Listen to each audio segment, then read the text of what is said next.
श्री साईं बाबा व्रत के फलस्वरूप लाभ व फल प्राप्त करने के लिए आपको साईं बाबा के इस व्रत के बारे में जानना बहुत ज़रूरी है।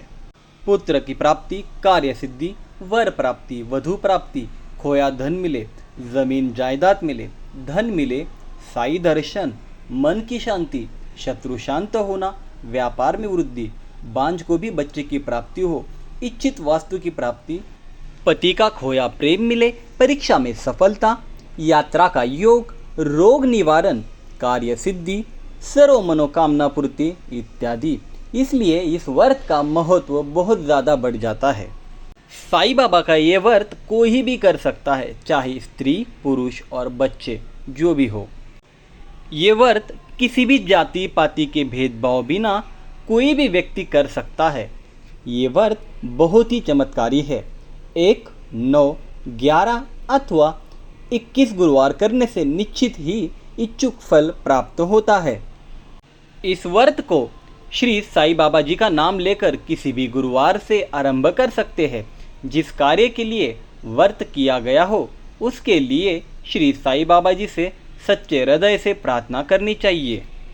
किसी आसन पर पीला कपड़ा बिछाकर उस पर श्री साईं बाबा जी की तस्वीर रखकर स्वच्छ जल से पोंछकर चंदन या कुमकुम का तिलक लगाना चाहिए और उन पर पीला फूल या हार चढ़ाकर प्रसाद में कोई भी फल या मिठाई बांटी जा सकती है।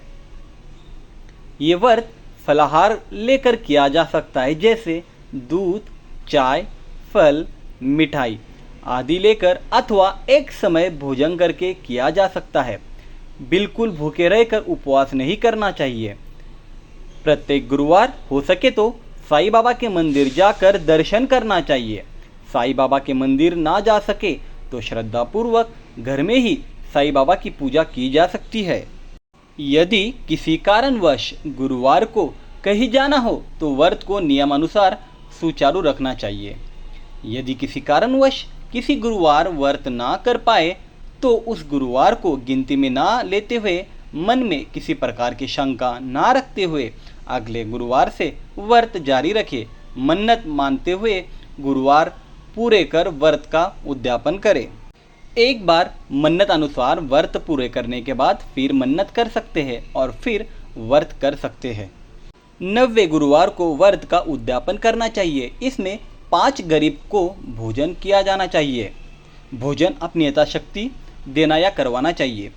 साईं बाबा की महिमा एवं व्रत का फैलाव करने के लिए अपने सगे संबंधी या पड़ोसियों को ये किताबें 5, 11, 21 अपनी यथाशक्ति भेंट दी जाए।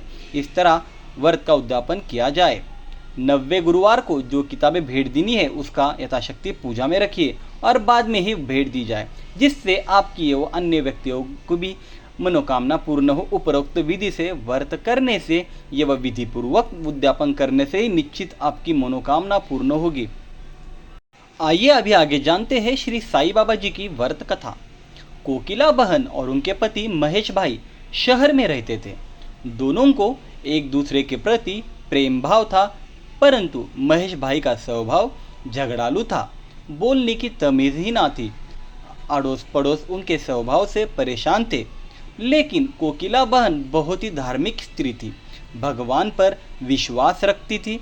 ये वह बिना कुछ कहे सब कुछ सह लेती। धीरे धीरे उनके पति का धंधा रोजगार ठप हो गया। कुछ भी कमाई नहीं होती थी। अब महेश भाई दिन भर घर पर ही रहते थे और अब उन्होंने गलत राह पकड़ ली थी। अब उनका स्वभाव पहले से भी अधिक चिड़चिड़ा हो गया था। दोपहर का समय था। एक वृद्ध महाराज दरवाजे पर आकर खड़े हो गए। चेहरे पर गजब का तेज था और आकर उन्होंने दाल चावल की मांग की। कोकिला बहन ने दाल चावल दिए और दोनों हाथों से उस वृद्ध बाबा को नमस्कार किया। वृद्ध ने कहा, साईं सुखी रखे। कोकिला बहन ने उसके ऊपर कहा, महाराज सुख कीमत में नहीं है, और अपने दुखी जीवन का वर्णन किया। महाराज ने श्री साईं बाबा के व्रत के बारे में बताया। 9 गुरुवार या एक समय भोजन करके ये आप व्रत कर सकते हो सके तो बेटा साईं मंदिर जाना, घर पर साईं बाबा की 9 गुरुवार पूजा करना, साईं व्रत करना और विधि से उद्यापन करना, भूखे को भोजन देना, साईं व्रत की किताबें 5, 11, 21 यथाशक्ति अपने ताकत के हिसाब से लोगों को भेंट देना।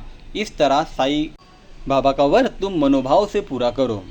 कोकिला बहन ने गुरुवार को व्रत लिया, 90 गुरुवार को गरीबों को भोजन दिया, सेवा की, पुस्तकें भेंट दी, उनके घर से झगड़े दूर हो गए, घर में बहुत ही सुख शांति हो गई, जैसे महेश भाई का स्वभाव ही बदल गया हो।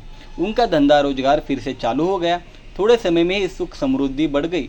दोनों पति पत्नी सुखी जीवन बिताने लगे। एक दिन कोकिला बहन के जेठ जेठानी सूरत से आए। बातों बातों में उन्होंने बताया कि उनके बच्चे पढ़ाई नहीं करते, परीक्षा में फेल हो गए हैं। कोकिला बहन ने 9 गुरुवार की महिमा बताई।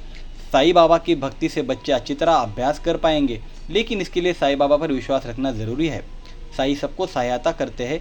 उनकी जेठानी ने व्रत की विधि बताने के लिए कहा। कोकिला बहन ने कहा कि 9 गुरुवार फलाहार करके अथवा एक समय भोजन करके ये व्रत किया जा सकता है और 9 गुरुवार तक हो सके तो साईं मंदिर के दर्शन के लिए जाने को कहा। और ये भी कहा 90 गुरुवार गरीबों को भोजन देना।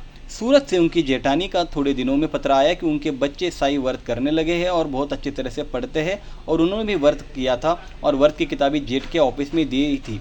इस बारे में उन्होंने लिखा कि उनकी सहेली की बेटी की शादी हो गई और मेरे पड़ोसी के गहने का डब्बा गुम हो गया था, वो भी कुछ ही महीनों के बाद मिल गया। ऐसे अद्भुत चमत्कार श्री साईं बाबा के व्रत करने से होते हैं। ये वीडियो आपको अच्छा लगा तो इसे लाइक कीजिए और साथ में चैनल को सब्सक्राइब करना ना भूलिए। ओम नमः शिवाय।